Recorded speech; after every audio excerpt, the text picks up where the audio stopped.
Bem-vindos a mais um vídeo da Nemet Kuhnen Dalmark Pamplona Novaes Advocacia. É uma alegria muito grande contar com a sua audiência. Aqui no nosso canal no YouTube, nós disseminamos conhecimento jurídico, assuntos do nosso dia a dia, não só voltada para os operadores do direito, mas também para a comunidade em geral. São assuntos polêmicos, são discussões jurídicas, assuntos que merecem ser esclarecidos e debatidos para que a gente tome conhecimento da sua amplitude e extensão. Hoje nós estamos tendo a alegria de receber conosco a doutora Simone Custódio, uma jovem advogada que é integrante e sócia da nossa banca e que, embora tenha essa aparência de muito jovem, já é uma advogada muito experiente e com uma sólida formação. Eu já vou falar disso daqui a pouco. Bem-vinda, doutora Simone. Muito obrigada. Eu que agradeço pela oportunidade de hoje estar aqui batendo um papo com o doutor. A doutora Simone é a coordenadora do Núcleo de Direito Penal Econômico da NKDPN. Ela tem uma sólida formação. Ela é formada em Direito e também tem uma pós-graduação em Direito Processual Civil e uma pós-graduação na Europa, na Universidade de Coimbra, é isso? Isso, exatamente. Em Direito Processual. Processual Penal. Processual Penal. A doutora Simone é do interior de São Paulo? Isso, sou do interior de São Paulo, na cidade de Presidente Prudente. Ela teve duas fases conosco. Primeiro ficou um período, daí voltou para a cidade dela e agora já está conosco. Somando mais de 10 anos conosco, né? Vamos fazer quase 13 anos. 13 anos, 13 desculpa. anos. Isso. Doutora Simone já é sócia do escritório e é responsável por essa área de especialidade do direito, que é o direito penal econômico. E hoje, aproveitando da sabedoria dela e também da formação e da experiência dela nessa área, nós vamos falar de um assunto que balançou o Brasil inteiro nesse ano de 2023, que é o assunto que envolve a contabilidade das lojas americanas, uma empresa de capital aberto com ações na Bolsa de Valores e que teve problemas na sua contabilidade. O que aconteceu com as lojas americanas, doutora Simone? Pois é, como o Dr. Nemetz disse, no início desse ano nós todos fomos surpreendidos com a informação de que as lojas americanas tinham irregularidades contábeis extremamente graves. E em razão dessas irregularidades, houveram vários fatos. Um deles foi a propositura da ação de recuperação judicial das lojas americanas. O que aconteceu? Qual é a alegação? Quais são as informações que foram divulgadas inicialmente em todos os veículos de informação e depois confirmadas nos processos judiciais que já estão em trâmite? As lojas americanas, elas tiveram um equívoco, eles chamam de equívoco ou irregularidade no balanço. O que seria esse equívoco?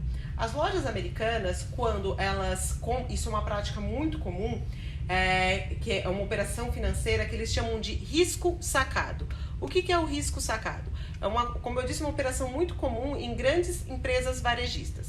Eles fazem a aquisição num volume expressivo de produtos junto aos seus fornecedores e o pagamento pela aquisição desses produtos não é feito pelas lojas americanas. Quem faz o pagamento são instituições bancárias. Então, as lojas americanas fazem um empréstimo bancário para pagamento dos fornecedores. E esses valores, eles têm que ser, obviamente, como a lei exige, lançados em um balanço. Como normalmente, qual é a forma correta contábil de se lançar estes valores? Você tem que lançar esses valores como débitos, dívidas que as lojas americanas, que a empresa tem com instituições financeiras. Instituições, então, empréstimos bancários. A questão é que, durante mais de 10 anos, essas dívidas não foram lançadas como empréstimos bancários, foram lançados como dívidas junto aos fornecedores. Na prática, o que aconteceu? Quando você lança esses valores como dívidas junto a fornecedores, você deixa de lançar todos os encargos que existem nas operações bancárias. E nós todos sabemos que nas operações bancárias temos encargos de juros e correção que são bastante elevados. Então, a partir do momento que se constatou que no balanço das lojas americanas essas dívidas estavam sendo lançadas equivocadamente no campo dívida junto a fornecedor, foi feita a correção para que ela fosse lançada como dívida junto à instituição bancária e feita a correção com o acréscimo de juros e dos demais encargos. Que na verdade são despesas financeiras. São despesas financeiras. E que precisavam constar no balanço de uma SA de forma clara. Exatamente. Com isso, o passivo, que inicialmente estava sendo contabilizado de uma forma muito menor, passou-se a ter um rombo estratosférico. Então houve uma diferença, segundo noticiado pela imprensa, de quase 20 bilhões no primeiro momento e num segundo momento uma diferença patrimonial a menor no valor do patrimônio líquido das lojas americanas de quase 40 bilhões. Isso, exatamente. Nós temos aí dois ângulos para analisar e eu vou falar como uma criminalista. Nós temos o ângulo das supostas, vamos sempre falar no campo das hipóteses. Nós não estamos aqui para julgar ninguém e nem somos nós que julgamos. Quem julga é o judiciário, né, doutora Simone? Isso, exatamente. Então nós temos dois ângulos para observar essa situação. O ângulo das supostas vítimas, ou seja, dos acionistas das lojas americanas, que na verdade então tiveram um prejuízo supostamente patrimonial da ordem de 20 ou 40 bilhões, mas também temos o ângulo da defesa dos gestores das lojas americanas e também dos auditores fiscais das lojas americanas. Então vamos por parte tentar andar um pouquinho nessa matéria que é bastante complexa. Como que um rombo desse, se real, se verdadeiro, passa com a análise de empresas de auditoria tão conceituadas nesse meio que é o meio das empresas de capital aberto, que são auditadas fortemente, não só pelas agências bancárias, mas pela própria CVM e pela própria Bolsa de Valores. Como isso pode acontecer? Pois é, essa é uma das grandes perguntas que o próprio processo, as próprias investigações criminais e os próprios processos de natureza civil que estão em andamento vão ter que responder. Porque justamente, como o Dr. Nemetz bem colocou, a operação das lojas americanas, ela passa por uma auditoria de empresas contratadas, obviamente, pelas lojas americanas, mas também por terceiros, por grandes operações. Então, nós ficamos bastante intrigados que em nenhum momento, durante esses 10 anos, nenhuma dessas empresas tenha observado e pontuado essa divergência que é bastante grave. Que deveria ter sido lançado no balanço como reserva, né? Exatamente. E diminuído o patrimônio líquido da empresa com influência sobre o resultado operacional e sobre o valor das ações. Exatamente. Nós temos aí duas responsabilidades. A responsabilidade civil, que é a perda patrimonial de quem supostamente pode ter sido prejudicado, e a responsabilidade criminal de quem eventualmente possa ter cometido a autoria de um delito. Para se caracterizar um delito de ordem penal, a doutrina clássica diz que precisam haver 3 elementos. A autoria, tem que ter um autor. A materialidade, ou seja, esse ato tem que ter causado uma lesão que contrarie uma determinada norma legal, e o tipo penal. No seu entendimento, ainda que numa análise superficial, é possível e provável que existam esses 3 elementos nesse cenário das lojas americanas? Bom, respondendo a sua pergunta, eu queria até fazer um gancho com uma observação que o Dr. Nemetz colocou. Nós estamos tratando aqui do campo das hipóteses, os processos ainda cíveis estão em andamento, as investigações criminais, pelo que nós temos de informação, ainda não deflagraram um processo crime, estão na fase indiciária. Então, nós estamos aqui falando do campo das hipóteses, considerando as informações que nós temos. E considerando essas informações, a resposta para a pergunta que o Dr. Nemetz fez, na minha opinião, é que sim, existem elementos para que sejam responsabilizados criminalmente as pessoas, os agentes que estão diretamente envolvidos nessas irregularidades e divergências. Não é necessário para que se instaure um processo criminal na fase indiciária que se caracterize a má-fé, a intenção do agente de lesar alguém ou de obter alguma vantagem ilícita? Sim. O processo criminal, uma das perguntas que vão ter que ser respondidas para que haja este processo é justamente, uma delas é essa. Houve má-fé, o que a gente chama de má-fé, que no processo criminal nós chamamos de dolo. Houve dolo? Houve intenção de lesar? Houve vantagem indevida? A quem recebeu essa vantagem? Quem determinou a prática desses atos? Então, são perguntas que nós ainda não temos a resposta, mas para que haja a responsabilização criminal, é preciso que sejam respondidos. Quem, a mando de quem, quais são as vantagens e quem as recebeu. Então, a figura específica do dolo faz parte do tipo penal, nesse caso, ser presente, se provado em fase indiciária, é isso? O dolo é essencial para que haja responsabilidade criminal. Pode nós estarmos tratando desse assunto no campo da culpa, da negligência, da imprudência ou da imperícia?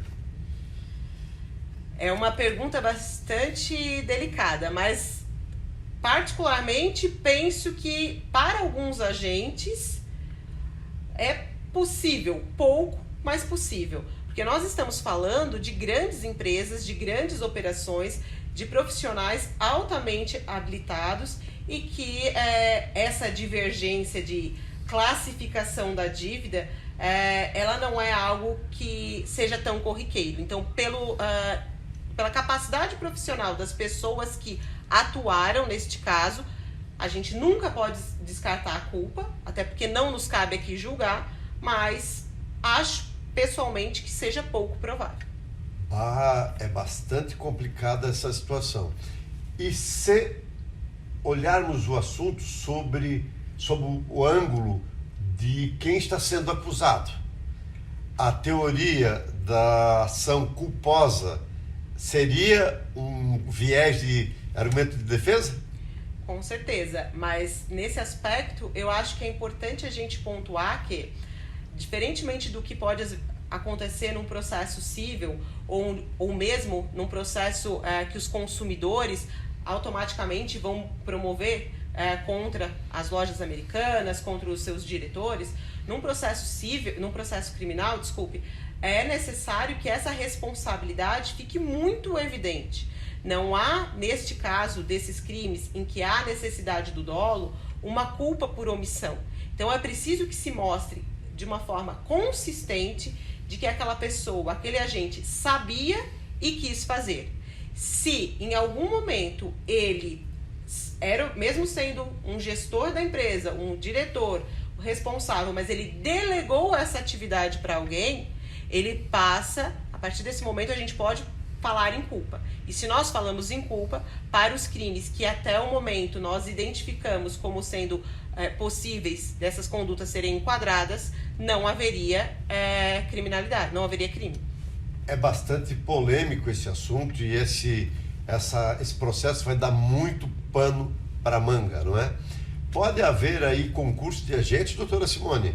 Ou seja, mais de uma pessoa envolvida numa atividade criminosa? Sim, até porque essa prática, né, que nós estamos falando não é uma atividade, me parece que cuja responsabilidade pela execução seja de uma única só pessoa. Então nós não estamos, me parece que falando isso tudo no campo da hipótese, né? Considerando a complexidade da operação. Nós não estamos falando de uma operação simples em que um auditor por si só tem a possibilidade de fazer a alteração e o lançamento de qualquer tipo de valores e constituir, criar um balanço. Nós estamos falando de uma SA, de uma sociedade anônima. Então, que tem regulamentos próprios, que tem o seu conselho de administração, em que os balanços eles são feitos por auditores, esses balanços são validados pelo conselho de administração. Então, me parece, né, pelo que nós conhecemos da estrutura desse tipo de operação, que existem vários agentes que participam dessa cadeia de fatos para que possa esse balanço ter sido validado. Então, se houver a responsabilidade criminal, todas essas pessoas que participaram desta cadeia de fatos podem, eventualmente, dependendo da forma como contribuíram e se estavam agindo de forma dolosa, elas podem sim ser responsabilizadas. Cada um, obviamente, dentro do que a gente chama de culpabilidade, ou seja, cada um dentro da sua responsabilidade. Aquele que teve uma responsabilidade menor tende, obviamente, a ter uma responsabilização adequada com a sua ação. Pode envolver agentes públicos aí, como por exemplo, órgãos oficiais e responsáveis por órgãos oficiais, como é a própria CVM, Comissão de Valores Mobiliários, que é uma entidade de conotação pública. Pode ter aí crime de omissão ou pode ter alguma outra espécie de crime que possa ser suscitado e surgir no campo da investigação indiciária ou mesmo na apuração criminal de uma eventual denúncia? Se demonstrado que a CVM teve conhecimento desses fatos ou deveria ter feito algum processo fiscalizatório e se omitiu nesse agir, pode sim ser responsabilizado o agente que deveria ter efetuado essa fiscalização. É muito prematuro de se falar ainda em questão de pena, de dosimetria da pena, etc. Mas eu tenho a intuição de que esse processo vai ainda ter muitos desdobramentos que muito provavelmente vão permitir que a senhora retorne aqui para que a gente volte a debater sobre esse assunto e que venhamos a discutir os reflexos das decisões judiciais, não só no campo do direito penal econômico, mas até também no campo da responsabilidade civil decorrente das práticas de penal econômico, se houve lesão aos acionistas, por exemplo, ou se houve lesões à lei das sociedades anônimas. Então eu quero agradecer a sua presença aqui, não esquecer de pedir para que você se inscreva no nosso canal, acione o sininho para receber notificação de novas postagens, curta, comente esse vídeo, deixe a sua sugestão, a sua pergunta para a doutora Simone. Ela vai voltar aqui para abordar outros temas. Ela tem muita experiência em direito penal econômico. Já teve experiência docente, doutora Simone? Já tive uma experiência durante um curto espaço de tempo aqui numa universidade de Blumenau. E não quis continuar na carreira de professora? Não tenho essa vocação. Essa vocação é do Dr. Nemetz. Ah, que nada, já estou me aposentando. Muito obrigado por ter vindo aqui bater esse papo com a gente. Evidentemente que não é possível esgotar esse assunto, que está só começando, mas é um assunto que desperta muito interesse de toda a comunidade, porque foi uma matéria escandalosa aí, né, que repercutiu no mundo inteiro. Inclusive derrubou o CEO, o jovem, o nomeado, né? CEO das lojas americanas, né? Isso. Então, vamos ficar atentos sobre esse assunto e depois, quando ele evoluir, a senhora vai voltar aqui para explicar para a gente o que está acontecendo. Com certeza. Eu agradeço pela oportunidade, é sempre uma satisfação estar aqui com o doutor. Muito obrigado, pessoal. Não esqueçam de se inscrever no canal, curtir, comentar e compartilhar. Eu vou deixar na descrição os contatos da doutora Simone. Se alguém tiver alguma dúvida, ela tem as suas redes sociais, no LinkedIn, no Instagram, no Facebook e também no WhatsApp. Valeu, muito obrigado pela sua presença e pela sua audiência.